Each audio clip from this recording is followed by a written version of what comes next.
Group study with மீல சோஷியலில் first lesson தான் பார்க்க போகிறோம். நம்ம பார்க்க போகிறது கிளாஸ் 9ஓட ஃபர்ஸ்ட் சாப்டர் ஃப்ரெஞ்ச் ரெவல்யூஷன்.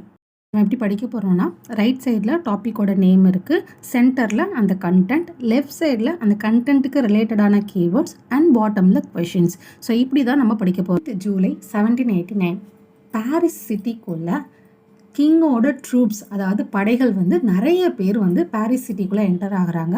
ஏன் எதுக்குங்கிற ரீசன்ஸ் யாருக்குமே தெரியல. இப்போ திடீர்னு என்ன மாதிரி ரூமர் ஸ்ப்ரெட் ஆக போகுதுன்னா, இந்த ட்ரூப்ஸ், இந்த படைகள்லாம் என்ன பண்ண போகிறாங்கன்னா, பாரிஸ் சிட்டியில் இருக்க மொத்த மக்களையும் கொல்ல போகிறாங்க அப்படிங்கிற மாதிரியான ரூமர் ஸ்ப்ரெட் ஆகுது. இந்த நியூஸ் ஸ்ப்ரெட் ஆகுறத பார்த்தோன்னே பீப்புள் என்ன பண்ணுறாங்கன்னா, நீங்கள் என்னடா ஆர்மியை கொண்டு வர்றது, நாங்கள் ஒரு புது ஆர்மியை ஃபார்ம் பண்ணுறோம்டா அப்படின்னு சொல்லி 7,000 men and women இவங்க பீப்புள்ஸ் சேர்ந்து ஒரு பீப்புளோட ஆர்மி கிரியேட் பண்ணி அவங்க என்ன பண்ணுறாங்க, அந்த ட்ரூப்ஸை அப்போஸ் பண்ணுறதுக்கு கிளம்பி போகிறாங்க. அப்படிங்கிறது ஒரு பெரிய கோட்டை. அந்த கோட்டையை பிரிசனாக பயன்படுத்திட்டு வந்துருக்காங்க. அந்த பிரிசனில் வெறும் 7 பிரிசனர்ஸ் தான் இருக்காங்க.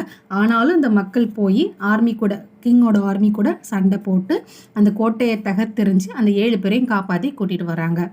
இந்த கோட்டையை உடைச்ச அந்த கல்லெல்லாம் இருக்கு இல்லையா, ஸோ அது நினைவு சின்னமாக, இந்த போராட்டத்தோட நினைவு சின்னமாக என்ன பண்ணுறாங்க, ஒவ்வொருத்தரும் எடுத்துகிட்டு போகிறாங்க. Storming of the Bastille. இப்போ ஸ்டோரி புரிஞ்சிருக்குன்னு நினைக்கிறேன். இப்போ படிக்கலாம். ஸோ இப்போ எப்படி படிக்க போகிறோன்னா, ஸ்டார்மிங் ஆஃப் த பாஸ்டைல்னு சொன்னதுமே உங்களுக்கு ஞாபகம் வர வேண்டிய keyword 4. The rumour and the panic, the people's militia, attack on the Bastille, the result. வீடியோவை பாஸ் பண்ணிவிட்டு இந்த 4 கீவேர்ட்ஸ் மெமரைஸ் பண்ணுங்கள். ஓகே, இப்போ கீவேர்ட்ஸ் மெமரைஸ் பண்ணியாச்சா? இப்போ ஸ்டார்மிங் ஆஃப் த பாஸ்டைல்னா உங்களுக்கு 4 கீவேர்ட் ஞாபகம் வரணும். வீடியோ பாஸ் பண்ணி இந்த 4 topic, the rumour and panic, the people's militia, the attack on the Bastille, the result, இந்த 4 டாப்பிக்கும் மெமரைஸ் பண்ணுங்கள். மெமரைஸ் பண்ணதுக்கப்புறம் வீடியோ ரெஸ்யூம் பண்ணுங்கள். ஃபஸ்ட்டு 4 சப்டாபிக் மெமரைஸ் பண்ணோம். இப்போ 4 சப்டாபிக்கோட கண்டென்ட் ஞாபகம் இருக்கா அப்படிங்கிறத செக் பண்ணுறோம். இந்த டாப்பிக்கோட கண்டென்ட் உங்களுக்கு தெரியும், அதை மறுபடியும் போய் படிச்சுட்டு மறுபடியும் நீங்கள் என்ன பண்ணுங்கள், இந்த டெஸ்ட்டை எடுங்க.